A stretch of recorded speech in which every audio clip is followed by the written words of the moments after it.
coach. Mick Cronin, Cincinnati.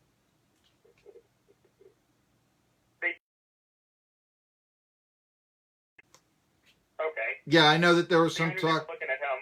Yeah, I knew that he was after Barnes. That was the guy. But yeah, to tell you the truth, I think it's a better fit for UCLA. I mean, Cronin may not be, a star personality or something, but he's a younger man, and he. What can you say? I mean, not that maybe it isn't a step up to go to UCLA, but like I said with Barnes, he's coach for life now. He has security. I mean, as I wrote, they fired him. Lose to them, and you know what? It wouldn't be any big deal. And not to mention the fact that Barnes, okay, so let's just talk about this for a minute. Calipari did this too with Kentucky, but I mean, I argued, and Clay Travis argued rightfully, that Calipari is the most overpaid coach in our association to get himself up there too. I think, according to my co-editor Billy Williford, I think he's one of the top 5 highest paid college basketball coaches now, and I got a lot of love and respect for Rick Barnes.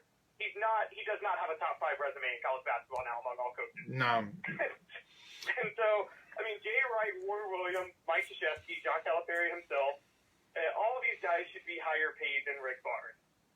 And so, this was a win-win because you're right, he's coached for life, and he just did Tennessee. What is the rate? I haven't seen the numbers so far. What is? My understanding is it's up to $5 million now. Well, that would meet UCLA, yeah. Yeah, it would meet UCLA, and now I understand, and I wrote this yesterday, and I think Ball Nation got mad. If you're an objective, regular American who lives anywhere in the country, just if you were to pick a regular person and say, would you rather live, and you get $5 million, would you rather live in Los Angeles or Knoxville? I'm sorry, most people would pick Los Angeles. Mm-hmm. But Knoxville is cheaper, and Knoxville's home, and that area is home to Rick Barnes. And also it's a little married, and you're 24 years old, and you are trying to make your there is that sort of, you go to, and it's one of the things, I mean, here, Caleb Calhoun of allfortennessee.com. Yes, I have often put down East Tennessee, but one of the things is, no, it's not a real sexy, cutting-edge place. And if you're 18, yeah, you probably do want to leave and see what else is out there in the world. And I have seen what else is out there in the, and all this. And what else is out there oftentimes is Los Angeles. Now, if you're of Los Angeles, you may be sick of it.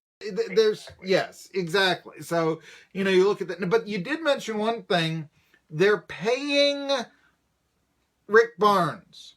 I got to think that Kelly Harper is a hire for Tennessee, ultimately, because Tennessee these days does not believe that their women's basketball program should lose a lot of money.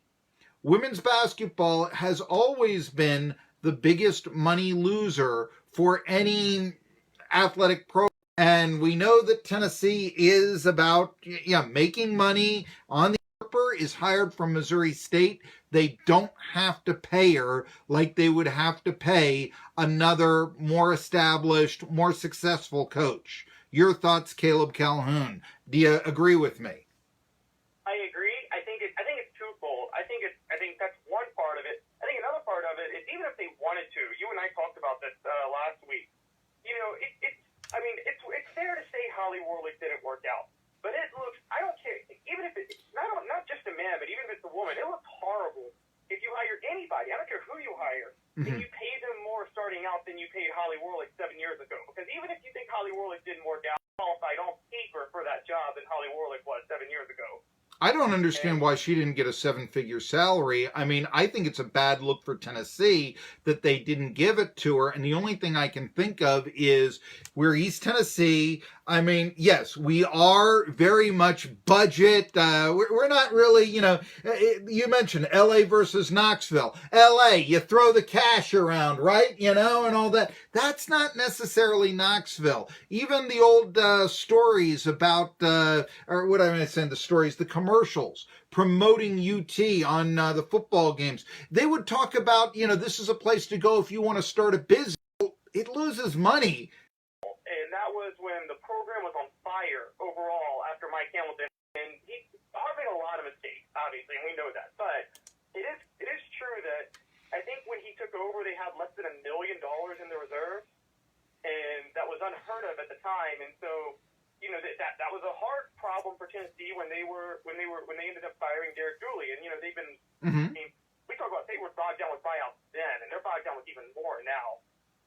I think the look is, and I don't think people necessarily realize this, but if you are paying your coach, say $700,000, whereas, you know, a Jeff Waltz makes $1.5 million, $1 million, look, that's a huge statement on what you are valuing on. Why did UConn go in the left lane and pass Tennessee by a long time ago? I've got to think that that's a factor right there. And also, you know, Pat Summitt made $1.5 million.